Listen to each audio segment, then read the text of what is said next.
महाशिवरात्रि हिंदुओं द्वारा मनाए जाने वाले त्योहारों में से एक है। कई लोगों का मानना है कि महाशिवरात्रि के दिन भगवान शिव अपना नृत्य करते हैं।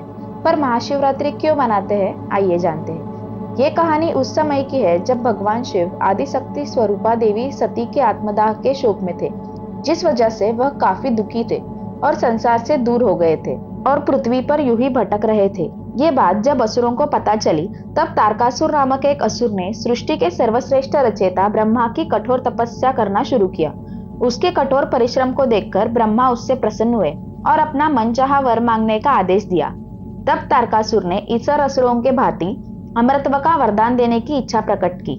जब ब्रह्मा ने इससे मना कर दिया, तब स्थिति का फायदा उठाते हुए अपनी मृत्यु केवल शिवशक्ति के पुत्र से हो ऐसा वर मांग लिया। अब तारकासुर को लगने लगा कि वह अमर है। तब उसने अपनी शक्तियों से विश्व को आतंकित करना शुरू कर दिया। उस समय राजा हिमवंत अपनी पत्नी मेनावती के साथ हिमालय में रहते थे। एक सुंदर पुत्री प्राप्त हुई, जिसका नाम पार्वती रखा गया।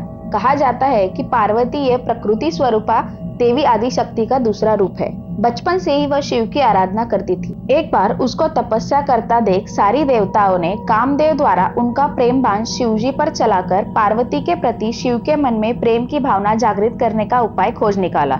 जब कामदेव ने अपना बाण शिवजी पर चलाया, तब शिव ध्यान के रूप में थे, किंतु कामदेव का बाण अपनी ओर आते ही उन्होंने भांप लिया और बाण के साथ कामदेव को भी नेत्र के अग्नि से भस्म कर दिया। उस ओर पार्वती की शिव के प्रति भक्ति और प्रबल होती गई और वो अपने माता पिता तथा हिमालय को छोड़कर तपस्या करने लगी। शिव का ध्यान पार्वती की कठोर तपस्या पर गया। तब उन्होंने पार्वती की परीक्षा लेने का निर्णय लिया और एक साधु के रूप में आकर पार्वती के सामने शिव की बुराई करने लगे।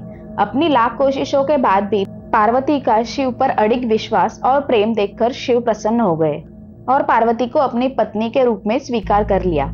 इस दिन शिव और पार्वती का विवाह हुआ। सभी ओर खुशी का वातावरण था। शिव पार्वती के मिलन को देखकर शिवगण नृत्य करने लगे। इसी विशेष दिन को आगे जाकर महाशिवरात्रि के नाम से जाना जाने लगा। महाशिवरात्रि को हिंदू ग्रंथों में एक शुभ मुहूर्त माना जाता है। इस दिन सभी उपवास रखते हैं और रात भर शिव की आराधना करते हैं। महाशिवरात्रि के दिन संपूर्ण संसार के लोग अपनी श्रद्धा अनुसार शिवलिंग पर जल, दूध या शहद चढ़ाकर शिव पर अपना प्यार बरसाते हैं। आशा है कि महाशिवरात्रि की ये कहानी आपको पसंद आई हो। अगर आप चैनल पर नए हो तो सब्सक्राइब जरूर करना और वीडियो अच्छा लगे तो शेयर और लाइक करना। Thank you.